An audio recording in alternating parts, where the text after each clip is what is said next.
Bonjour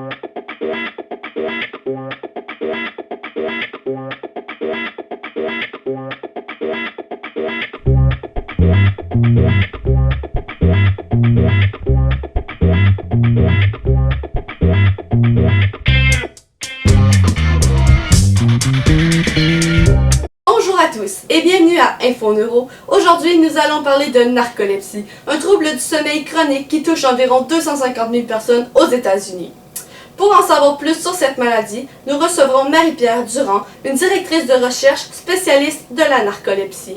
Mais avant, pour mieux comprendre ce trouble du sommeil et de se préparer à recevoir Madame Durand, nous allons vous présenter une petite capsule sur le sommeil.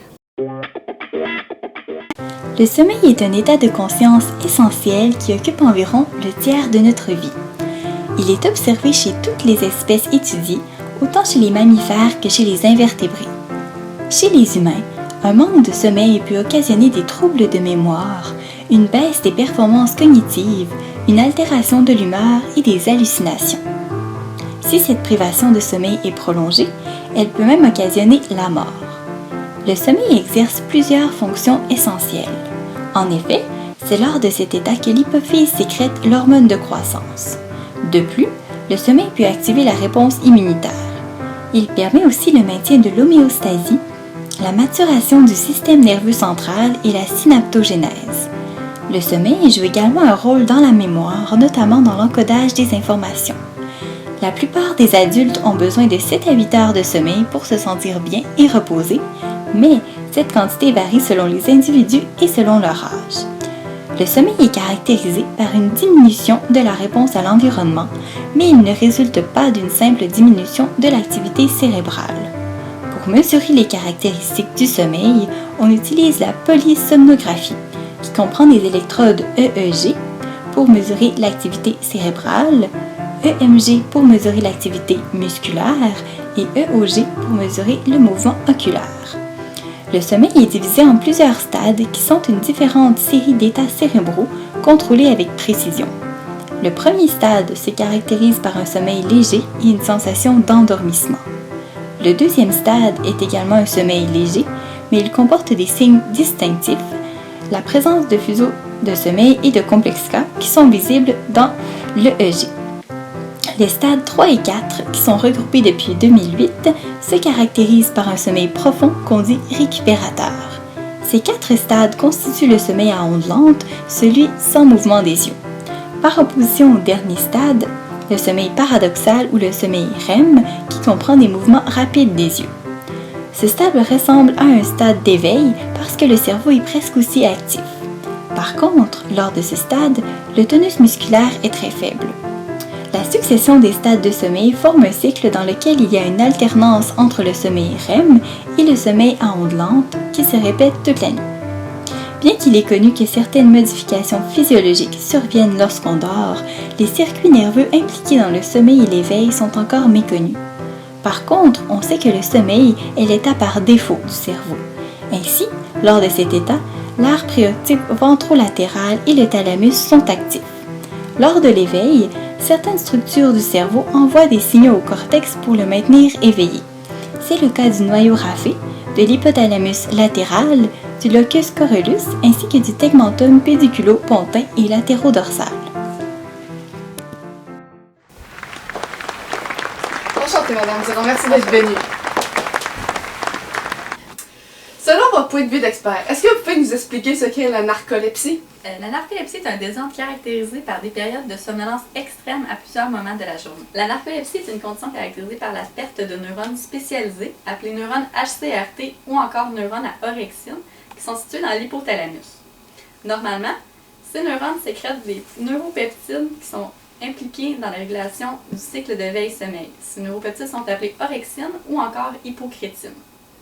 Les mécanismes qui entraînent la mort des neurones HCRT dans l'hypothalamus des personnes souffrant de narcolepsie sont encore mal compris.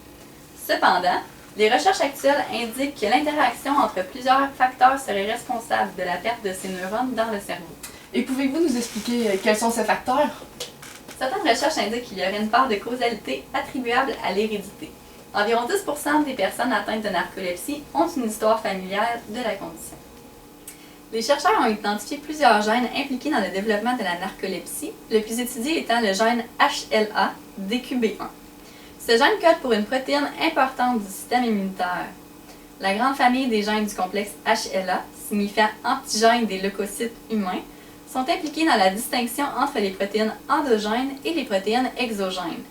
Une mutation précise de ce gène a été fortement associée à la narcolepsie, particulièrement à la narcolepsie avec cataplexie, dont nous parlerons plus tard. Cette mutation du gène amène une auto-immunité qui attaque les cellules impliquées dans la régulation du cycle veille-sommeil. D'autres maladies auto-immunes joueraient également un rôle dans le développement de la condition. D'autres recherches avancent que les traumas cérébraux, les tumeurs cérébrales ainsi que les ACV pourraient également contribuer à une baisse d'hypocrétine dans le cerveau. Les infections pourraient également contribuer au développement de la narcolepsie, notamment les infections au streptocoque.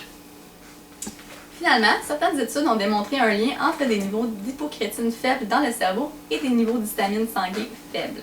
En conclusion, il est important de mentionner que l'hérédité à elle seule n'est pas suffisante pour diagnostiquer la narcolepsie. Comme mentionné précédemment, il doit y avoir au moins une interaction avec un autre facteur pour faire le diagnostic de la narcolepsie. Alors, Madame Durand, pouvez-vous nous parler un peu plus en profondeur des différents symptômes? Il y a 4 principaux symptômes associés à la narcolepsie. D'abord, le symptôme le plus marqué est une sensation de somnolence intense durant la journée. En effet, les personnes atteintes de narcolepsie peuvent avoir une ou plusieurs épisodes de fatigue extrême. Ceux-ci sont généralement d'une durée de 30 minutes, mais peuvent être moins longues. Une émotion intense comme la joie ou la peur peuvent provoquer ces épisodes de somnolence qui peuvent être très dérangeantes. Les personnes qui vivent avec la narcolepsie se plaignent souvent d'un manque de concentration, de fatigue extrême et même de problèmes de mémoire, ce qui peut mener à la dépression dans certains cas. De plus, certains disent aussi avoir les idées embrouillées. Ce qui caractérise la narcolepsie sont également des crises où les personnes s'endorment soudainement, de manière spontanée et complètement hors de leur contrôle. De façon habituelle, ces épisodes se produisent plus souvent lors d'activités passives comme lors de la lecture ou lorsque la personne fait ses devoirs, mais peuvent également survenir lors d'activités comme le sport. La cataplexie est un autre symptôme caractéristique de la narcolepsie. Par contre, ce symptôme peut apparaître plusieurs semaines, voire plusieurs années après l'apparition des symptômes de fatigue extrême. La cataplexie crée un relâchement partiel ou total de l'activité des muscles et du tonus musculaire lorsque la personne est réveillée. Ceci peut faire en sorte que les genoux flanchent et que la personne échappe les objets qu'elle tient dans ses mains. De plus, la perte de tonus peut être tellement importante qu'elle peut entraîner une chute chez certaines personnes atteintes. Elle peut également faire en sorte que la personne sente que sa tête soit très lourde et qu'il soit plus difficile pour elle de parler. Tout comme la fatigue extrême, ce symptôme peut également être causé par des émotions fortes. Ensuite, une personne narcoleptique peut avoir des hallucinations qui surviennent à l'état d'éveil ou lors du sommeil. Celles-ci semblent généralement très réelles. Un autre symptôme généralement observable est une paralysie lors des épisodes dans lesquels la personne s'endort de façon incontrôlée ou lorsqu'elle se réveille. Cet état empêche la personne de bouger et de parler même si elle est pleinement consciente, ce qui peut être très apeurant pour la personne. Certains autres symptômes sont également observables chez les personnes atteintes de narcolepsie. Par exemple, une difficulté à s'endormir la nuit et à rester endormi pendant plusieurs heures consécutives. De mauvaises nuits de sommeil aggravent généralement la fréquence des épisodes de somnolence diurne. Et maintenant, nous allons visionner une petite capsule que le Dr Durand nous a préparée dans le but de nous expliquer les différents traitements pour les personnes atteintes de narcolepsie. Il n'existe aucun remède pour la narcolepsie. Cependant, différents médicaments sont disponibles afin de traiter les différents symptômes de la maladie. Des changements apportés au style de vie peuvent également bénéficier les personnes atteintes de cette pathologie. Le type de médicament prescrit et le dosage dépendent des symptômes spécifiques du patient ainsi que leur gravité. Il est important de noter qu'il peut s'écouler des semaines, voire des mois, afin de trouver le traitement idéal. Parmi les médicaments d'usage courant dans le traitement de la narcolepsie, on retrouve les stimulants, par exemple la modafinil. Ceux-ci sont utilisés dans la journée afin de soulager les épisodes de fatigue intense et augmenter la vigilance des personnes atteintes. Une personne atteinte de narcolepsie peut également se voir prescrire des médicaments pour aider au sommeil la nuit, étant donné que la narcolepsie est caractérisée par une difficulté à s'endormir et à maintenir le sommeil. Les personnes atteintes de narcolepsie avec cataplexie peuvent avoir recours aux antidépresseurs. Ce type de médicament est utilisé afin de prévenir la cataplexie, mais également les hallucinations et la paralysie du sommeil. Les médicaments anticholinergiques sont également utilisés pour traiter la cataplexie. De plus, les personnes atteintes de narcolepsie doivent être prudentes quant à l'usage des médicaments en vente libre. Par exemple, l'utilisation d'antihistaminiques est à proscrire car ce médicament interfère avec l'action de l'histamine, une amine en circulation sanguine qui joue un rôle important dans le maintien de l'éveil. Plus récemment, les chercheurs se sont concentrés sur le développement d'un agoniste du récepteur de l'hypocrétine.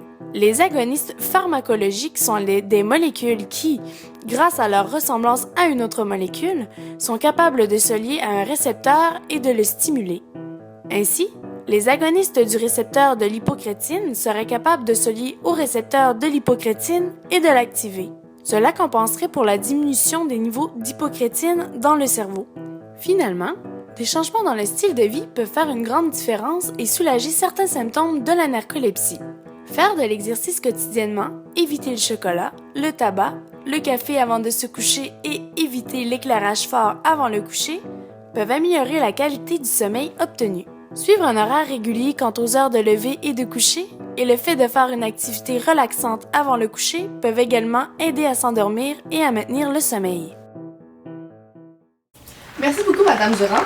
De retour la semaine prochaine lorsque nous parlerons d'aphasie.